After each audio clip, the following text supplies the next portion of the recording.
Selamat siang kawan-kawan, kembali lagi bersama kami di podcast Merah Putih Insight. Hari ini saya kedatangan narasumber hebat. Beliau seorang aktivis pergerakan dan juga beliau ini bukan hanya sebagai aktivis pergerakan tapi melakukan penelitian-penelitian mendalam tentang berbagai kasus dan lain sebagainya. Bersama saya Bapak Hasnu Ibrahim. Gimana kabar, Nu? Alhamdulillah sehat. Terima kasih Bung Abi. Terima kasih ya sudah datang ke podcast kami. Pak Hasnu, hari ini kita berada di Kopi Maut Tanpa Sianida. Oke.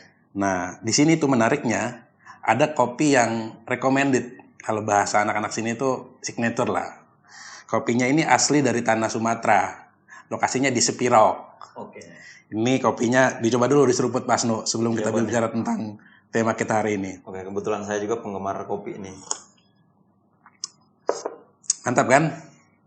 Nah, kopinya ini Pak Hasnu, ini full Arabica. Jadi selain asli, ini bagus untuk kesehatan, bagus untuk lambung, tapi tidak bagus untuk pemerintah hari ini. Oke.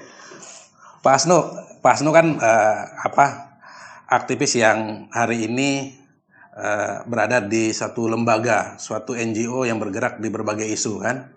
Salah satunya isu kemanusiaan, isu tentang lingkungan. Nama lembaganya apa, Pak Hasnu? Lokataru Foundation. Lokataru Foundation. Nah, karena Lokataru Foundation ini saya ngecek-ngecek nih di beberapa ininya, wah ini paten sekali gitu kan, mengawal berbagai isu. Terutama konsennya di isu-isu Papua. Salah satunya ya. Salah satunya. Nah, sehari ini saya mengajak Pak Hasnu kita berbicara tentang Papua nih, ya kan? Jadi kita hari ini saya mau dengan Pak Hasnu berbicara tentang Papua pasca pilkada dan pemilu, terus Papua kaitan dengan pelanggaran HAM, terus paradoks pembangunan dan sumber daya alam di sana. Gimana Pak Hasnu? Menarik nggak? Topik yang sangat menarik. Topik yang sangat menarik ya.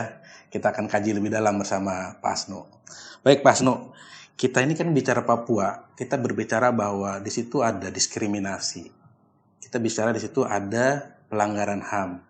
Kita bicara di situ ada rasisme. Dan kita bicara tentang ada pengerukan sumber daya alam yang dilakukan oleh orang-orang yang dalam tanda kutip elit yang tidak bertanggung jawab. Betul. Di satu sisi, tanah Papua itu adalah tanah yang melimpah sumber daya alamnya. Seharusnya orang Papua itu tidak seperti hari ini, masih di bawah garis kemiskinan. Dan banyak persoalan-persoalan lain. Dan yang terbaru hari ini adalah Papua pasca pilkada. Nah, mungkin Pak Hasnu bisa menyampaikan kepada kami kaitan dengan pilkadanya kemarin, sebelum pilkada dan pasca pilkada. Kira-kira temuan-temuan dari teman-teman Lokataru itu apa saja kaitan dengan pilkada di Papua kemarin itu, sehingga memunculkan reaksi-reaksi dari masyarakat gitu. Mungkin Pak Hasnu bisa jelaskan sedikit. Tentu terima kasih Bung Abi dan teman-teman di Merah Putih Insight. Merah Putih Insight. Iya. Oke, tentu kehadiran Merah Putih Insight ini akan memberikan satu perspektif ya dalam mengisi soal diskursus publik yang kemudian ya rasa-rasanya ya kan kita sebagai warga penting kemudian harus ada platform yang dapat untuk menangkap soal keresahan akar rumput. Iya benar. Nah di situ tentu mewakili teman-teman Lokataru Foundation tentu kita menyampaikan apresiasi. Oke, terima kasih. Terkait soal Papua, kalau kita membicarakan Papua, meminjam apa yang disampaikan Magni Suseno tentunya, membicarakan Papua itu ibarat membicarakan luka yang sangat mendalam atau sangat berarti dalam jantung dan tubuh bangsa Indonesia itu sendiri. Nah, karena apa? Papua tentu kita mengetahui secara seksama bahwa ini adalah satu fase di mana kemudian ya sejak awal kita mengetahui ada luka di situ atau memori pasionis, luka mendalam, luka yang sangat busuk. Nah, untuk kemudian penting diselesaikan oleh pemerintahan Kabinet Merah Putih di bawah pimpinan Prabowo Subianto dan Gibran Rakabuming tentunya. Nah, kalau kita berbicara soal pemilu ataupun pilkada di Papua, jadi kami Lokataru Foundation memang itu terlibat secara proaktif dalam konteks mengawal soal suksesi pesta rakyat Demokrasi. dalam hal ini pemilu dan pilkada. Ya. Nah, ada beberapa temuan menarik yang kemudian dalam konteks penelitian dan pemantauan yang dilakukan oleh Lokataru, Bung Abi. Jadi gambar besarnya itu bahwa kami ingin mengatakan pilkada di Papua itu diberlakukan atau diterapkan menggunakan standar dan mekanisme yang sama seperti di tempat lain di Indonesia. Oke. Nah, kenapa kemudian ini menjadi satu isu penting bagi kita? Papua itu tidak tepat. Bagi kita, Papua itu tidak layak jika kemudian menggunakan standar yang sama dengan daerah lain. Standar penerapan mekanisme pemilu yang sama dengan di tempat lain. Nah, karena apa? Seperti yang saya sampaikan di awal, bahwa kalau kita membicarakan Papua, di situ ada memori pasionis, ada luka yang sangat mendalam. Nah, apa dampak buruk dari praktik pemilu maupun pilkada yang demikian? Sehingga dalam perjalanannya pilkada itu dibagi menjadi 3 pertaruhan. Satu pertaruhan yang kemudian pilkada quotes and quotes itu hanya merupakan satu hajatan seremonial, tetapi pengendali dari aktor-aktor politik yang kemudian akan dipasang di 6 provinsi dan di 43 kabupaten kota yang ada di Papua itu sudah dikendalikan oleh Jakarta. Nah, itu satu hal. Artinya saya ingin menunjukkan dalam konteks rekrutmen politiknya, mereka yang kemudian akan dipersiapkan menjadi wakil publik untuk menghadirkan kesejahteraan, kemakmuran, dan kesejahteraan masyarakat Papua itu dalam bayang-bayang elit politik dan elit bisnis Jakarta. Itu satu. Kemudian yang kedua, bahwa konteks pemilu dan pilkada di tanah Papua itu adalah lahan perebutan soal sumber-sumber ekonomi. Sumber ekonomi. Tentu untuk mengeruk sumber daya yang ada di Papua. Nah, sehingga ini persoalan yang kemudian bagi kami patut mendapatkan tempat, mendapatkan perhatian dari banyak pihak. Nah, kemudian yang ketiga sebetulnya selain untuk kemudian mengatur bidak catur aktor-aktor di level lokal, lalu kemudian area pembagian lahan-lahan subur, lahan-lahan basah begitu, lahan-lahan bisnis. Kemudian yang ketiga ini akan memupuk atau memperkaya aktor-aktor ekonomi dan aktor-aktor politik yang ada di level lokal. Nah, jadi kami kemudian Lokataru Foundation setelah terlibat dalam proses pemantauan terhadap pilkada tanah Papua dari sejak September 2024 hingga proses sengketa di Mahkamah Konstitusi. Nah, tentunya, bahwa kami melihat ini terjadi semacam sebuah paradoks. Nah, paradoksnya apa? Soal pemilu asimetris. Mestinya yang diterapkan di Papua itu adalah pemilu asimetris. Kenapa ini penting, Bung Abi? Itu gimana tuh konsepnya dulu, pemilu asimetris itu? Nah, pemilu asimetris yang kemudian kita maksudkan, Papua ini kan punya problem tuh, baik secara historis, antropologis, sosiologis, dan sejenisnya. Nah, tetapi di saat bersamaan, negara atau pemerintah memaksakan penerapan pelaksanaan pemilu di tanah Papua. Artinya kita di Papua itu kesiapan untuk melaksanakan pemilu serentak dengan konsep yang sama di Jawa itu tidak bisa berjalan maksimal. Persis. Sebenarnya yang ingin saya sampaikan di situ tuh. Kan begini. Prasyarat demokrasi, kalau kita membaca teori-teori demokrasi, baik yang klasik maupun modern, prasyarat utama dari demokrasi itu adalah bahwa roh daripada demokrasi itu adanya kekuatan partisipatif, bukan kekuatan mobilisasi. Yang terjadi di Papua itu adalah pemaksaan penyelenggaraan pemilu. Pemaksaan proses penyelenggaraan pilkada. Saya ingin menunjukkan beberapa fakta semisal. Apakah kemudian kita melihat soal netralitas, independensi, dan integritas dari teman-teman penyelenggara pilkada? Dalam hal ini, baik itu KPU maupun Bawaslu. Dalam temuan kami, fakta menunjukkan aktor utama yang berkontribusi terhadap pemburukan proses demokrasi rakyat itu dalam bentuknya pemilu dan pilkada itu adalah penyelenggara itu sendiri. Salah satu penyumbang terbesar loh. KPU dan Bawaslu. Persis. Oke. Nah, jadi ini menarik Pak Hasnu. Artinya temuan-temuan Lokataru terkaitan dengan penyelenggara pilkada di Papua. Yang saya dapatkan bahwa adanya ketidakstabilan demokrasi atau penyelenggaraan demokrasi di sana itu karena orang Jakarta yang mengintervensi pemilu di Papua dan orang Papua belum siap untuk melaksanakan yang sama. Betul. Kira-kira. Saya ingin menegaskan di konteks intervensi yang kita maksudkan bahwa misalkan kita menemukan calon pejabat publik dari Papua Tengah dan Papua Selatan dan beberapa kepala daerah di tingkat kota dan kabupaten begitu, itu diundang oleh elit-elit politik Jakarta. Apa tujuannya? Tentu endorsement dong. Oke. Nah, sehingga bagi kita ini adalah contoh-contoh gampang dalam melihat soal suksesi pemilu dan pilkada yang terjadi di tanah Papua. Sehingga bahwa proses pemilu maupun pilkada itu dalam tanda kutip hanya sebagai sebuah arisan demokrasi, bukan perwujudan atau bagian dari ekstraksi bahwa betul pemilu merupakan roh. Disitulah kemudian rakyat atau orang asli Papua dalam konteks menentukan siapa wakil publik yang layak dan pantas menurut mereka. Terus kaitan dengan ini, tadi bicara tentang ketidaksiapan masyarakat Papua dalam melaksanakan demokrasi yang sistem dan metode yang sama dengan di Jawa ini kan. Sehingga di Papua itu ada salah satu contoh di Papua itu akan ada PSU gitu kan. Betul. Di PSU. Kira-kira menurut Pak Hasnu adanya PSU itu apa penyebabnya? Kenapa itu bisa terjadi PSU? Ataukah ada intervensi asing atau ada intervensi elit-elit yang ada di Jakarta ini yang menggunakan kaki tangannya di Papua? Nah, oke. Saya menggunakan dua cara pandang.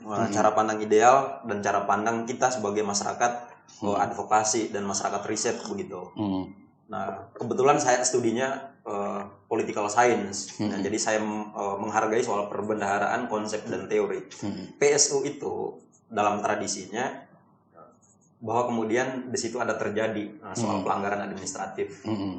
Atau kemudian terjadi satu peristiwa yang kemudian secara administratif dan substantifnya itu patut untuk kemudian dianulir melalui putusan Mahkamah Konstitusi, dan itu kita menghargai. Nah, tetapi dalam konteks cara pandang kita sebagai masyarakat advokasi tentu melihat bahwa proses PSU itu bagian dari satu praktik pemilu dan pilkada yang buruk. Oke. Nah, karena gini, Bung Abi, jangan kemudian di satu sisi di situ semua orang akan membicarakan soal hak. Oke. Misalkan ada dua paslon yang berkontestasi. Nah, konteks kayak contoh gampangnya biar contoh konkretnya adalah Provinsi Papua. Provinsi Papua itu kan terjadi itu. Di Papua induknya. Papua induk. Oke. Terjadi PSU dan di beberapa kota kabupaten saya lupa data persis Lokataru, tetapi paling tidak yang kemudian dikabulkan oleh Mahkamah Konstitusi itu sekitar 5 atau 6 pemilu di tingkat kota kabupaten juga gitu. Nah, termasuk kemudian Provinsi Papua, Provinsi Induk. Nah, apa yang terjadi? Nah, dalam pantauan Lokataru bahwa kemudian memang sejak awal di situ problem hulunya sebenarnya salah satunya soal daftar pemilih tetap. DPT. Betul. Nah, mekanisme sebelum penentuan daftar pemilih tetap itu kan ada daftar pemilih sementara. Oke. Siapa kemudian lembaga negara yang berperan sangat penting dalam konteks untuk memastikan data pemilih? Satu, di situ memang secara pendataan itu adalah KPU. domainnya teman-teman KPU, tetapi patut dicatat soal data pemilih itu ada di Dukcapil, dan Dukcapil itu di bawah rentang kendali atau naungan Kemendagri. Nah, mestinya Kemendagri patut mengevaluasi soal konteks data Papua, itu satu hal. Oke. Kemudian yang kedua, pada wilayah penerapan sistem noken. Sistem noken itu dalam tradisi ilmu politiknya ini adalah bagian dari kesuburan atau roh daripada demokrasi lokal. Tetapi di saat bersamaan proses sistem noken yang longgar ini rawan untuk kemudian dipolitisasi, dipolitisir untuk menguntungkan kandidat-kandidat tertentu.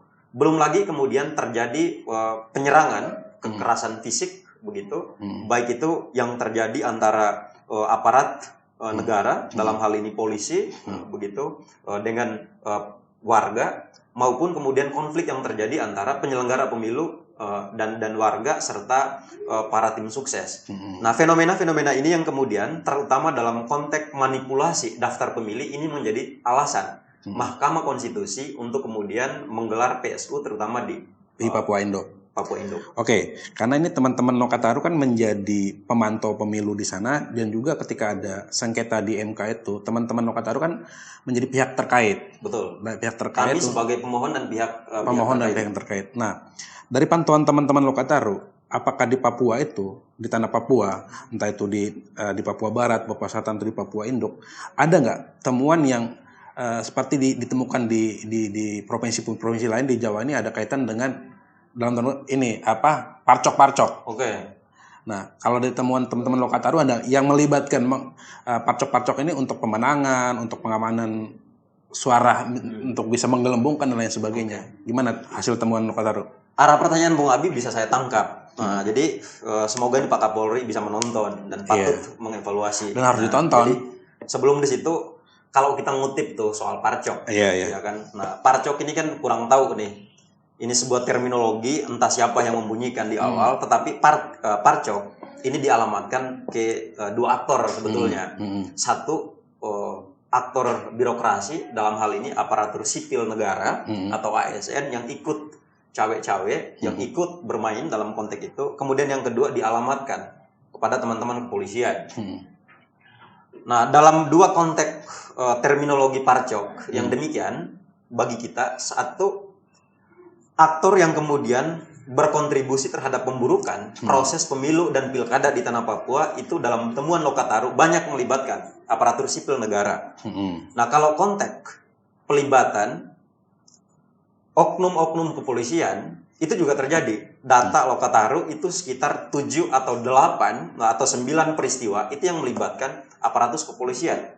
Sebut saja misalkan Kapolres Kerom, sebut saja kemudian beberapa Kapolsek yang ada di Kemtuk, itu memberikan instruksi maksud saya kepada paslon yang kemudian didirect atau didorong, ya, yang tentu memiliki keterhubungan baik secara langsung maupun tidak langsung dengan paslon. Kandidat. Dengan paslon itu sudah jelas. Maksud saya dengan kekuatan politik, baik yang ada di level nasional maupun di level lokal.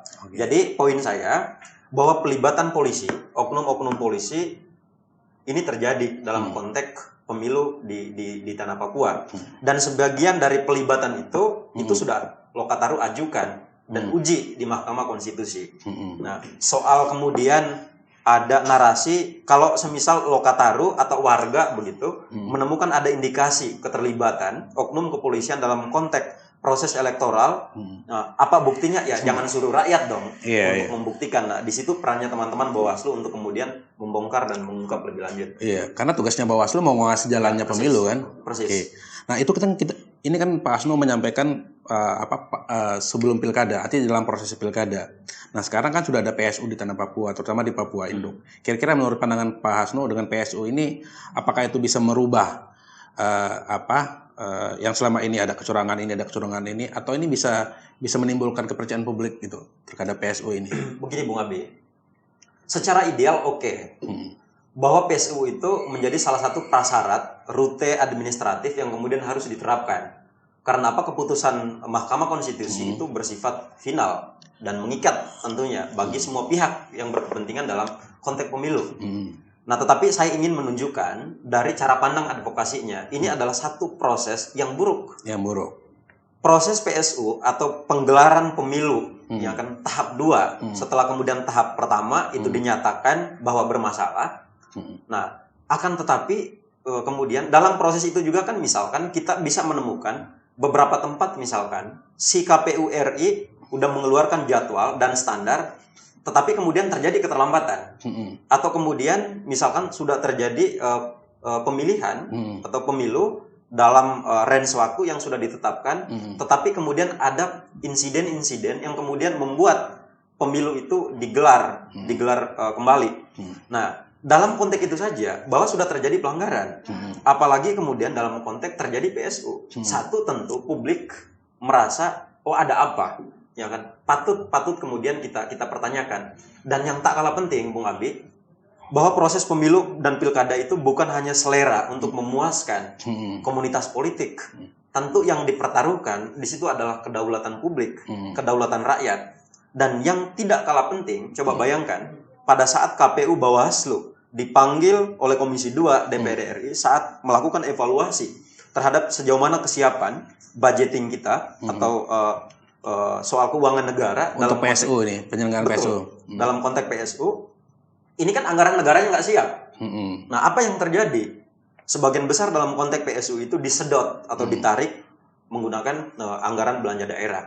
Nah, sehingga saya ingin menunjukkan duit negara itu sumbernya dari pajak rakyat. Lalu kemudian setelah dialokasikan, penyelenggara pemilu, KPU, Bawaslu, dan seluruh komponen yang termasuk di situ adalah pemerintah, tidak serius, tidak amanah dalam menjalankan konteks itu. Sehingga ini satu proses kejahatan juga. Kira-kira gitu, Bung Abi. Jadi kan bahwa dalam proses pilkada ini, pemilu ini di tanah Papua, bahwa ada ketidakberesan penyelenggara pemilu. Salah satunya antara KPU atau Bawaslu yang melakukan, Bawaslu sebagai tugas pengawasan dan KPU sebagai tugas teknis. Nah, tetapi hasil PSU ini menunjukkan ya itulah bahwa mereka tidak bekerja dengan maksimal. Nah, dengan adanya contoh saya baca di beberapa artikel di Papua Induk itu ada penyelenggara pemilu yaitu komisioner KPU-nya, dia melakukan pelanggaran dan itu udah dibuktikan di DKPP. Nah, apakah dengan proses PSU ini mereka juga harus dievaluasi atau tidak secara ini pandangan teman-teman Lokataru? Artinya mereka udah melakukan kesalahan. Pemilunya tidak berjalan dengan maksimal. Ada kecurangan ini, ada kecurangan ini. Nah, seharusnya para komisioner-komisioner ini yang sudah dinyatakan oleh DKPP bersalah harusnya diberhentikan atau dipertahankan. Nah, dalam beberapa data kita, jadi sebelum kita bicara soal data atau aturan main, kita coba bergeser pada konsep yang ideal. Bagaimana seharusnya mesin demokrasi itu bergerak dan bagaimana kemudian para penyelenggara pemilu itu bisa bekerja secara baik. Nah, bahwa di situ kan kalau kita bicara soal standar pemilu yang demokratis, baik dalam standar nasional maupun internasional begitu, di situ ada 4 komponen kunci yang kemudian dapat memastikan soal pelaksanaan pemilu dan pilkada itu dapat berjalan secara baik, Bung Abi. Pertama, di situ ada penyelenggara pemilu. Kalau kita ngomongin penyelenggara pemilu, di situ kan ada KPU, Bawaslu, dan DKPP. Nah, tentu kemudian kita bisa menguji sejauh mana integritas, netralitas, dan profesionalitas dari penyelenggara pilkada. Dalam kasus Papua, seperti yang sudah saya sampaikan, yang berkontribusi terhadap pemburukan proses pilkada itu adalah penyelenggara itu sendiri, baik KPU maupun Bawaslu. Si KPU tidak tertib dalam menjalankan mekanisme administratif. Ya, KPU itu kan pelayan administratif, teknis. Nah, yang mengawasi konteks itu, disitulah peran Bawaslu. Tetapi Bawaslu juga tidak cukup berani untuk menggunakan kewenangan yang dimilikinya. Maka dalam konteks itu, ya fakta-fakta di lapangan misalkan, bahwa banyak kejadian yang kemudian melibatkan penyelenggara pemilu baik KPU maupun Bawaslu, termasuk kemudian para penyelenggara pilkada yang di tingkat kecamatan sampai di bilik suara, Bung Abi.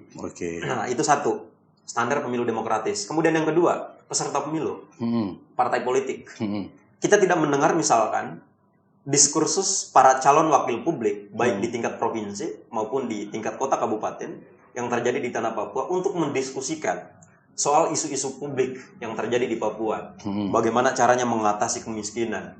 Bagaimana caranya kemudian kita betul-betul menguji dengan hadirnya satu wakil publik begitu, dia komitmen untuk menuntaskan sejumlah pelanggaran HAM yang terjadi di tanah Papua. Kita tidak pernah mendengar misalkan strategi apa yang kemudian akan diambil pasca elektoral untuk menuntaskan soal gizi buruk, soal stunting begitu. Nah, malah diskursus itu kan tidak pernah terdengar dalam benak kita sebagai kelompok advokasi. Nah, kemudian selanjutnya Bung Abi, di situ kemudian negara. Nah, negara kelihatannya ikut bermain, ikut cawe-cawe, tidak tertib dalam konteks pelaksanaan di Papua. Kemudian yang terakhir, pemilih.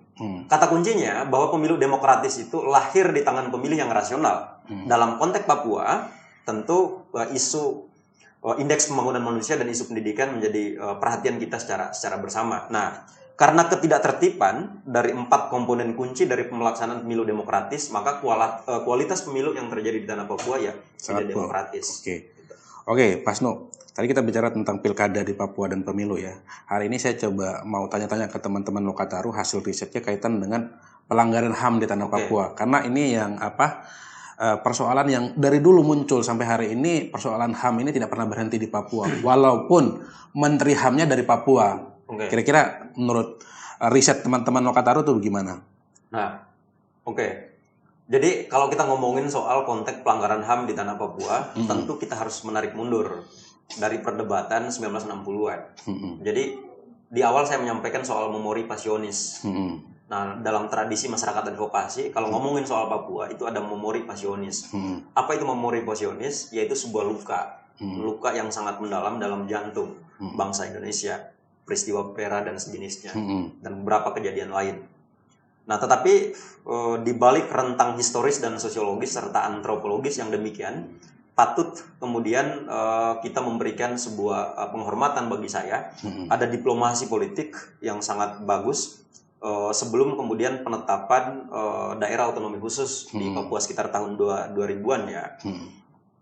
Nah, bahwa yang terjadi itu pelibatan 100 tokoh untuk bagaimana kemudian membicarakan masa depan soal tanah Papua. Nah, pelibatan 100 tokoh ini kemudian di saat bersamaan dalam sistem politik kita yang awalnya sangat sentralistik diberikan keran seluas-luasnya terhadap konteks desentralisasi. Nah, dalam konteks desentralisasi ini harus ditangkap sebagai satu atmosfer bahwa reformasi itu berjalan. Nah, tetapi dalam konteks Papua, Bung Abi, problem bawaannya seperti soal penghargaan atas identitas mereka sebagai orang asli Papua. Lalu kemudian konflik sosial yang terjadi, pengerukan sumber daya alam yang terjadi. Nah, lalu kemudian soal pelanggaran rentetan pelanggaran HAM dan rentetan soal militerisme. Nah, ini belum dituntaskan, malah kemudian diperparah ya kan? Dengan pelanggaran baru dalam konteks agenda developmentalism. Agenda apa? Yaitu agenda pembangunan yang terjadi di tanah Papua. Nah, apa dampaknya? Dampaknya adalah sumber daya alam masyarakat Papua itu dikeruk, sedangkan orangnya ya dibiarkan begitu saja. Nah, sehingga apa? Terjadi proses eksploitasi. Nah, di situ alamnya dikeruk, tetapi tidak berbanding lurus dengan indeks pembangunan manusia, tidak berbanding lurus dengan kualitas pendidikan, tidak berbanding lurus dengan fasilitas pendidikan, tidak berbanding lurus dengan pelayanan publik yang terjadi di Papua. Nah, saya ingin mau menunjukkan beberapa data, misalkan data organisasi masyarakat sipil itu mengungkap dalam rentang waktu 2022 sampai 2024 itu terjadi 317 kasus pelanggaran HAM yang terjadi di Papua. Nah, dari 317 pelanggaran HAM itu, kalau kemudian kita rinci lebih jauh, siapa aktornya? Aktornya adalah aparat negara, yaitu tentara dan polisi. Nah, begitu.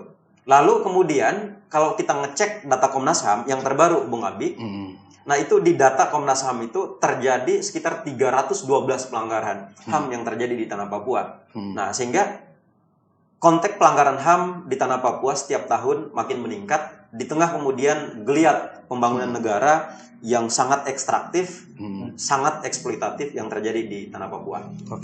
Kalau dilihat dari jumlah pelanggaran HAM yang disampaikan oleh teman-teman Lokataru dari 2022 sampai dengan 2004 itu sangat banyak. Artinya kalau melihat dari pendekatan yang dilakukan oleh pemerintah terhadap konflik di Papua, terhadap kepentingan di Papua ini, apa yang menjadi persoalan, Pak Hanu? Yang jadi persoalan mendasar sebetulnya adalah soal cara pandang ataupun pendekatan negara yang cenderung security approach, yaitu soal pendekatan keamanan. Nah, semestinya kita itu kalau ngikutin beberapa studi yang soal gimana mendorong penyelesaian konflik sosial politik atau konflik pelanggaran HAM yang terjadi di tanah Papua, itu ada satu kelompok yang sangat konsen dalam melakukan studi di tanah Papua. Sebut saja riset teman-teman Jaringan Damai Papua. Bahwa salah satu cara terbaik untuk menyelesaikan atau menuntaskan kasus Papua yaitu melalui jalan dialog. Bukan kemudian pendekatan menggunakan pengerahan aparatus negara seperti TNI dan Polri. Nah, saya ingin menunjukkan begini, Bung Abi. Bahwa geliat pembangunan terjadi hari ini di tanah Papua, bahwa proses developmentalism itu terjadi. Nah, tetapi cara gampang warga atau masyarakat sipil untuk ngebantah soal geliat pembangunan yang terjadi di tanah Papua, kita bisa hadirkan soal cara pandang underdevelopmentalism. Nah, ujung dari pembangunan dalam studi politik pembangunan begitu, bahwa ujungnya kan soal welfare state, negara kesejahteraan. Tetapi apa yang terjadi di tanah Papua? Kesehatannya masih soal isu kesehatannya masih buruk, kemiskinannya masih tinggi, masih terjadi persis. Pendidikan juga masih buruk, indeks pembangunan manusianya masih buruk. Lalu kemudian soal korupsi sumber daya alamnya tidak sepadan dengan kesejahteraan warganya. Oke. Nah, tadi kan kaitan dengan pendekatan yang dilakukan oleh pemerintah. Teman-teman Lokataru melalui Pak Hasnu menginginkan pemerintah itu ada pendekatan dialog dengan masyarakat Papua sehingga kekerasan itu tidak terjadi. Nah, tetapi ini pernah terjadi di era pimpinannya Gus Dur. Gus Dur itu waktu dia menjadi presiden tahun 2000 itu pendekatan kepada masyarakat Papua atau pendekatan dialog. Betul. Tetapi ini dari pemerintah ya, dari sisi pemerintah bahwa gerakan separatis ini nggak bisa diajak berdialog. Oke. Nah, bagaimana teman-teman Lokataru memandang ini, melihat ini? Nah, ini kebetulan kita kan di pegiat HAM. Jadi konteks pegiat HAM itu bahwa di situ kan ada hak dan ada kewajiban. Dalam tradisi perjalanan soal historisitas hak asasi manusia, awalnya itu kita itu kan ngomongin soal hak sipil, hak politik.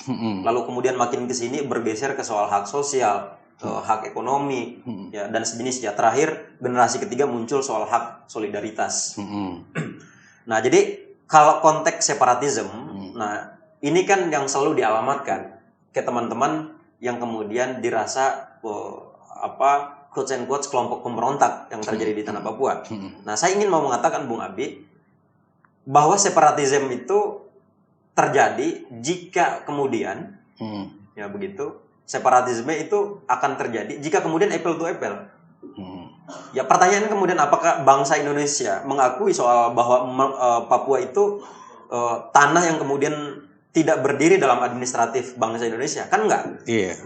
Bahwa Papua bagian dari NKRI, bagian dari Merah Putih. Nah, sehingga tidak tepat. Nah, jadi tetapi kalau misalkan kita lihat ya kan, atau kita perhatikan secara seksama, malah diksi seperti penyebutan soal separatism, lalu kemudian rasisme, itu sering dialamatkan oleh negara kayak teman-teman Papua.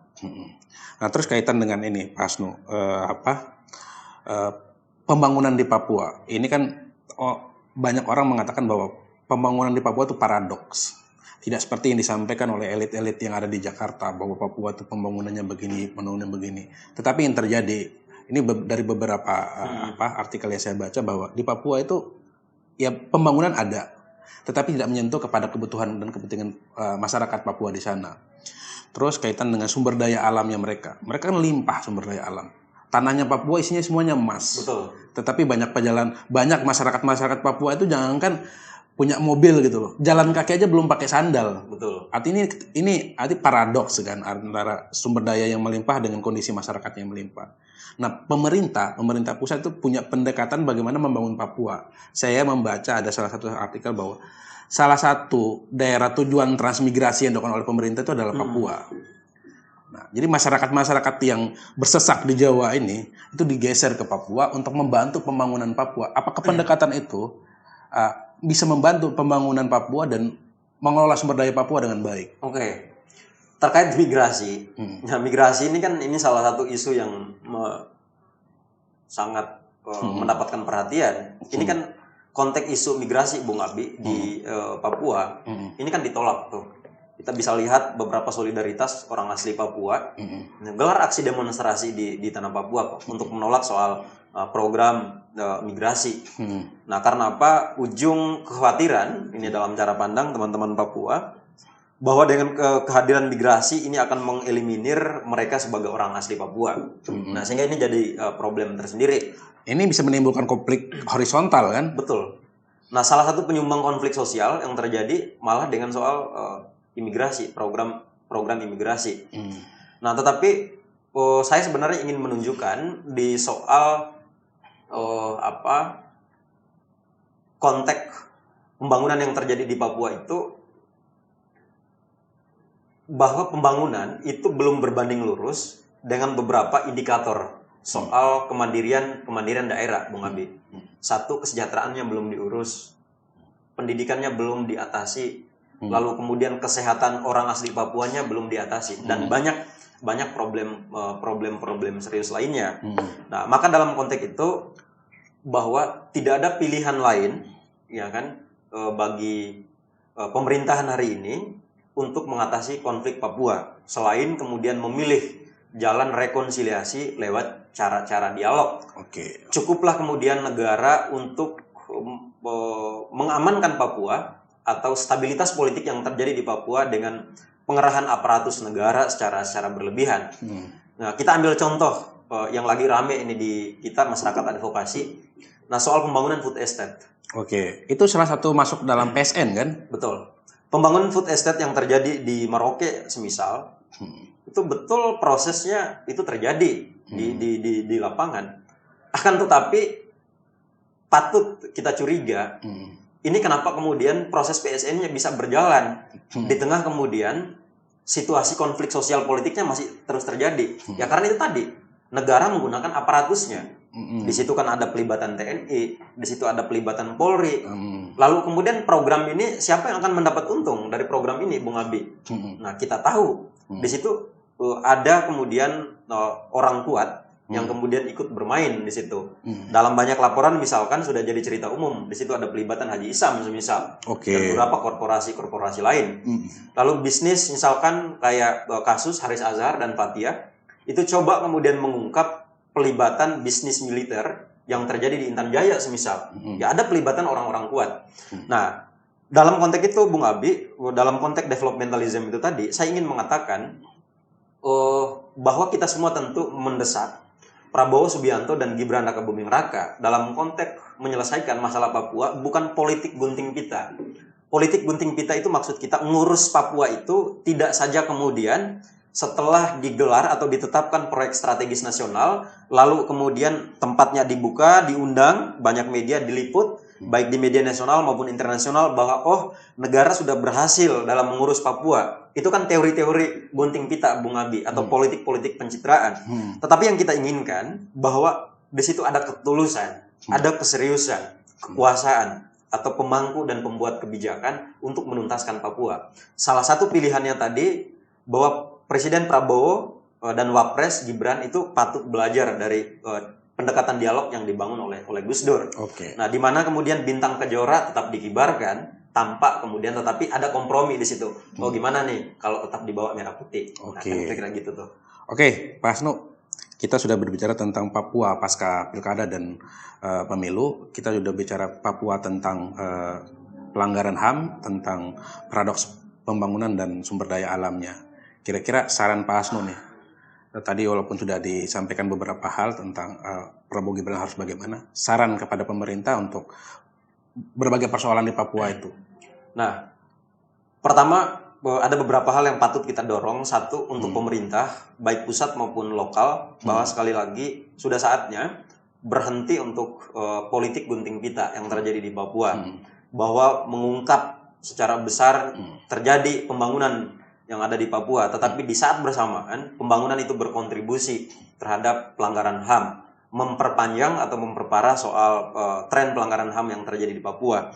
Sedangkan untuk kepala daerah yang terpilih pada hari ini sudah saatnya bahwa melalui kekuasaan politik yang diperoleh, yang dipegang berdasarkan proses elektoral itu tadi, untuk bagaimana caranya mengeluarkan Papua dari sejumlah paradoks, baik itu kesehatan, pendidikan, dan seterusnya. Kemudian tentu untuk masyarakat sipil. Nah, untuk masyarakat sipil tentu kita semua harus merasa tergerak atau terdorong untuk melihat Papua. Walaupun misalkan sudah diberlakukan soal otonomi khusus, tetapi otonomi khusus patut kemudian dievaluasi dan tinjau lebih lanjut. Kemudian bagi teman-teman orang asli Papua, nah tentunya bahwa sudah saatnya mereka harus terlibat, sudah saatnya kemudian orang asli Papua ditempatkan sebagai subjek pembangunan, bukan objek atau masalah dari pembangunan itu sendiri. Dan yang tidak kalah penting, Bung Abi, bahwa negara ataupun kekuasaan coba sesekali mendengar pikiran warga, mengajak mereka berdialog secara baik, untuk mencari jalan keluar atau titik temu problem Papua. Oke, terima kasih Nu sudah banyak memberikan insight kepada kami. Semoga tetap sehat dan melakukan kajian-kajian terkait banget isu.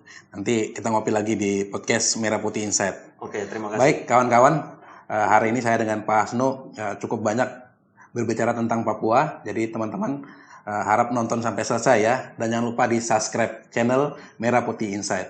Komen dan ngebantah juga bisa. Komen dan bantah juga bisa. Oke, baik, terima kasih. Assalamualaikum warahmatullahi wabarakatuh.